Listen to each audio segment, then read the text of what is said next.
বারে বারে ব্যর্থ মানেই পিছিয়ে যাওয়া নয়, ধৈর্য যারা রাখতে পারে তারাই সফল হয়। নিজের মতো এগিয়ে চলো। কিসের মতামত?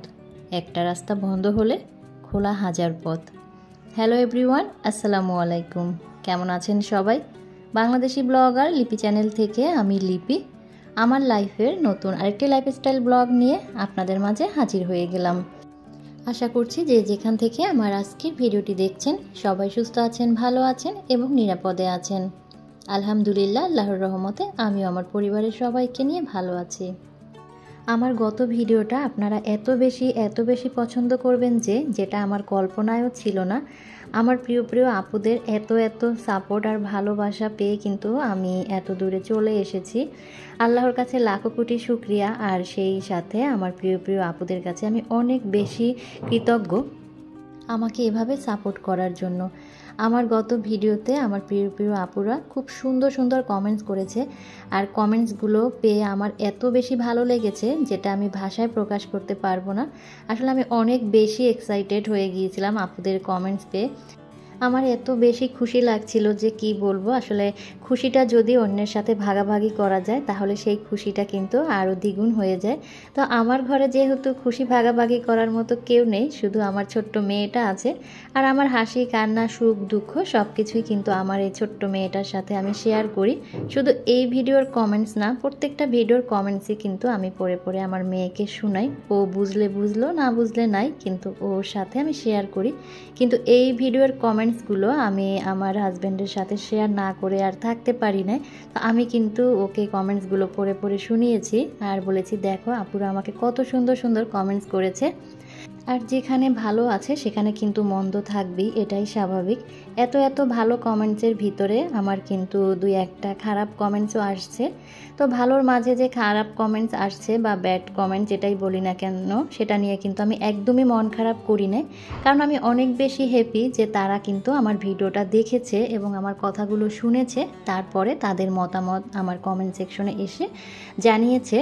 তো তাদের কাছেও কিন্তু আমি অনেক কৃতজ্ঞ, তারা ধৈর্য নিয়ে সময় নষ্ট করে আমার ভিডিওটা দেখেছে।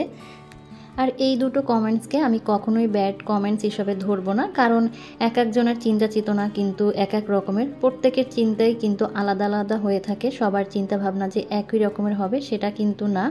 তো আমার গত ভিডিওর টাইটেলটা ছিল এই রকমের, স্বামীর অল্প ইনকামেও আমি কিভাবে নিজেকে রানীর মতো রাখি। আর আমি কিন্তু সেই বিষয়ে সুন্দর করে কথা বলেছি, আমি কিভাবে রানীর মতো থাকি আমার স্বামীর অল্প ইনকামে। সেটা কিন্তু আমি খুব সুন্দরভাবে উপস্থাপন করার চেষ্টা করেছি আপনাদের সাথে। জানি না আমি কতটুকু করতে পেরেছি। তো এর মধ্যে MN ব্লগের নাসরিন আপু আমাকে কমেন্টস করেছে, আপু কথাগুলো শুনে খুবই ভালো লাগলো। মানুষ যেটা করে সেটা কিন্তু বলতে চায় না, কিন্তু তুমি নির্দ্বিধায় বলে দিলে। আসলে আপু, আমি মানুষটাই এমন, আমি সব সময়ই স্পষ্টবাদী। আমি সত্যি কথা বলতে সব সময় পছন্দ করি। আমি কখনোই কোনো জিনিস নিয়ে হাইড করি না। আর আমার যে স্বামীর ইনকাম কম তাতে এতটুকু পরিমাণ আমার লজ্জা নেই, বরং আমি গর্ব করি আমার স্বামীর ইনকাম নিয়ে। কারণ সে সৎ পথে উপার্জন করে আমাকে রেখেছে, সেটাই আল্লাহর কাছে লাখো কোটি শুকরিয়া। সে সৎ পথে ইনকাম করে নিয়ে এসে আমাকে যদি ডাল ভাত খাওয়ায় তাতেই আমি অনেক বেশি সুখে আছি। সে যদি হারাম উপার্জন করে আমাকে পোলাও বিরিয়ানি বা কাচ্চি বিরিয়ানি খাওয়াতো, আমার মনে হয় সেটা আমার হজম হতো না। আমার এই সৎ পথের ডাল ভাতই আমার কাছে আলহামদুলিল্লাহ অনেক কিছু। তাই আমি আমার স্বামীর ইনকাম নিয়ে কখনোই লজ্জা করি না, বরং আমি গর্ব করি। আর আমার স্বামী যেহেতু বিজনেস করে, তো আমার স্বামীর কিন্তু প্রতিদিনের যতটুকু ইনকাম সে দিন শেষে মানে রাতে বাসায় এসে সেটা কিন্তু সে আমার হাতেই তুলে দেয়। আসলে একটা পুরুষ কিন্তু একটা নারীর জন্যই খারাপ পথে পা বাড়ায়। ঘরে যদি নারীরা পুরুষকে শান্তি না দেয়, সব সময় যদি কানের কাছে ঘ্যানর করে যে আমার এটা নেই সেটা নেই, আমার এটা লাগবে সেটা লাগবে, একটা সময় সেই পুরুষ কিন্তু অধৈর্য হয়ে খারাপ পথে পা বাড়ানোর চিন্তা ভাবনা করে। তো সেজন্যই প্রত্যেকটা নারীরই উচিত, যার যেই রকমের ইনকাম তার সেভাবেই সন্তুষ্ট থাকা উচিত। কখনোই অন্যের সাথে পাল্লা দিয়ে চলা উচিত না, যেটা আমি কখনোই করি না। যেটা বলছিলাম, দিন শেষে কিন্তু আমার স্বামীর ইনকামের টাকাটা আমার হাতে এসেই তুলে দেয়। আর যে সব সময় যে দেয় সেটা না, কারণ একটা নির্দিষ্ট জায়গা আছে, সো সেখানে হচ্ছে ও প্রতিদিনের যে ইনকামটা সেটা এনে ও রেখে দেয়। তো কখনো কখনো দেখা যায় যে ও আমার হাতে এনে দেয় যে টাকাটা ওখানে রেখে দাও। আর এখন যেহেতু আধুনিক যুগ, সফটওয়্যারে তো সব হিসাব নিকাশ থাকেই, তো ও যেহেতু আমার হাতে টাকাটা দেয় আর আমার কিন্তু একটা ধারণা হয়ে গিয়েছে যে ওর প্রতিদিনের ইনকাম কতটুকু হতে পারে। আমি যদি কখনো দেখি যে যেটা আমার ধারণা তার চেয়ে বেশি টাকা ও আমার হাতে দিয়েছে, আমি কিন্তু সঙ্গে সঙ্গে ওকে প্রশ্ন করি যে টাকাটা তুমি কোথায় পেয়েছো, কিভাবে পেয়েছো। তো ও তখন হেসে দিয়ে বলে, আরে বোকা, যারা বিজনেস করে আজকে 1 টাকা লাভ হলে পরের দিন 10 টাকা লাভ হতে পারে, এটাই স্বাভাবিক, এটা নিয়ে ঘাবড়ানোর কিছু নেই, তুমি কি তোমার হাজব্যান্ডকে এত বছরও চিনতে পারো না? তো এই কথা শোনার পরে কিন্তু আর কিছু বলার থাকে না, কিন্তু আমার যেটা দায়িত্ব আমি কিন্তু সেটা ঠিকই পালন করি। আমি টাকা বেশি দেখলে আমি তাকে জিজ্ঞেস করি। তো যাই হোক, যে কথা বলছিলাম যে আমার হচ্ছে 2টা আপু কমেন্টস করেছে আমার সেই গত ভিডিওতে। একটা আপু কমেন্টস করেছে যে আপু আপনার বাসা দেখলে কিন্তু মনে হয় না যে আপনার স্বামীর ইনকাম কম। আর একটা আপু কমেন্টস করেছে যে আপু আপনার জীবনযাপন দেখলে কিন্তু মনে হয় না যে আপনার স্বামীর ইনকাম কম। 12-13 মিনিটের একটা ভিডিও দেখে কারো জীবনযাপন সম্পর্কে কি ধারণা করা সম্ভব? আমরা কিন্তু দূর থেকে অনেকেরই অনেক কিছু মনে করি। যেমন উদাহরণস্বরূপ একটা কথা বলি, ঢাকা শহরে কিন্তু অনেক ফকির আছে রাস্তায়, যাদেরকে দেখলে আমাদের খুব মায়া লাগে। দেখে মনে হয় আহারে ওরা কতটা কষ্টে আছে, ওদের খাওয়া নেই, ওদের পরার কাপড় নেই, থাকার জায়গা নেই। কিন্তু একটু খোঁজ খবর নিয়ে দেখা যায় যে ঢাকা শহরে এমনও ফকির আছে যাদের গ্রামের বাড়িতে বিঘায় বিঘায় জমি আছে, এমনকি 2তলা 3তলা বিল্ডিং বাড়িও আছে, কিন্তু ঢাকা শহরে তারা কিন্তু খুবই অসহায় সেজে বসে আছে। এই সমাজে যারা মধ্যবিত্ত, নিম্ন মধ্যবিত্ত, তারাই কিন্তু সবচেয়ে বেশি অসহায়। এই সমাজে যারা নিম্নবিত্ত তাদের কিন্তু কোনো কিছুর অভাব হয় না, কারণ তারা মানুষের কাছে হাত পাততে পারে। তাদের এক দরজা বন্ধ হলে তাদের কিন্তু 1000 দরজা খোলা থাকে। আর আমরা যারা মধ্যবিত্ত আছি তারা না পারি বলতে, না পারি সইতে, আবার বলতে গেলে সেটা কিন্তু কেউ বিশ্বাসও করে না।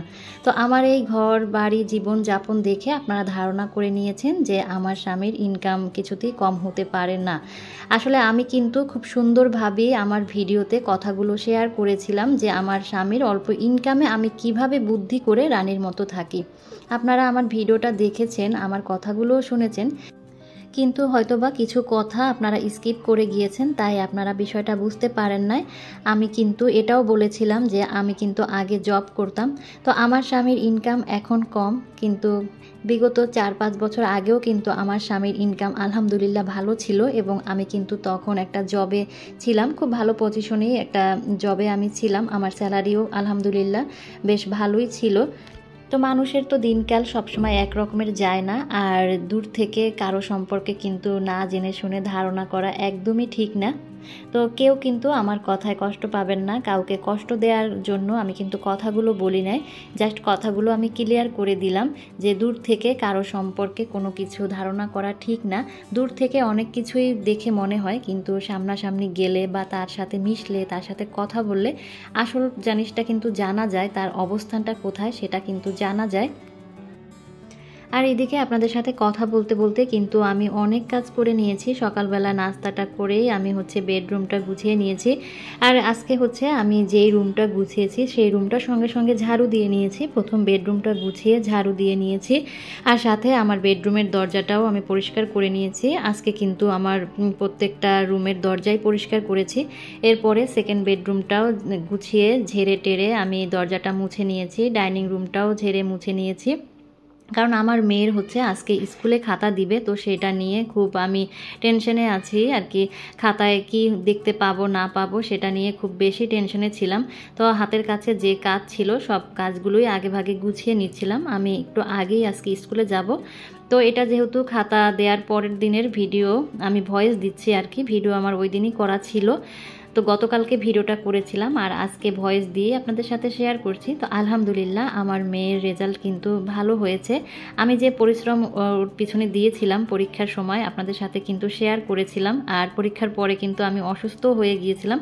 তো সেই রকমের আশানুরূপ ফল আমি পেয়েছি। আসলে একটা বিষয় পরিশ্রম করব, কষ্ট করব, আর সেই কষ্টের ফল যদি ভালো পাওয়া যায় তাহলে কিন্তু সেই কষ্টটাকে কষ্ট মনে হয় না।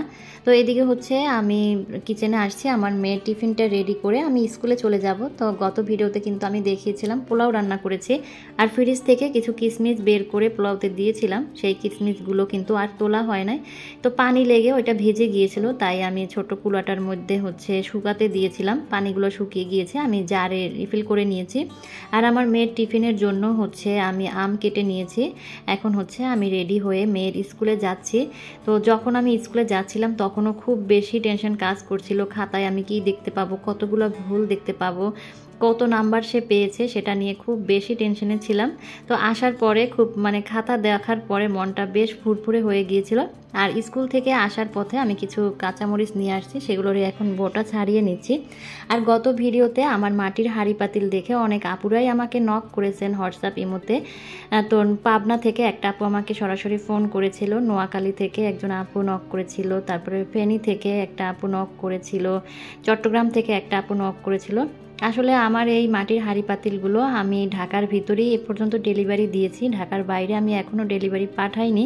তবে এত আপুদের চাহিদা দেখে মনে হচ্ছে যে এই প্রসেসটা আমাকে করতে হবে, আমার ঢাকার বাইরেও ডেলিভারি দেওয়ার প্রসেসটা নিতে হবে। তো ইনশাআল্লাহ ঈদের পরে আমি হচ্ছে শুরু করব ঢাকার বাইরে ডেলিভারি দেওয়ার জন্য।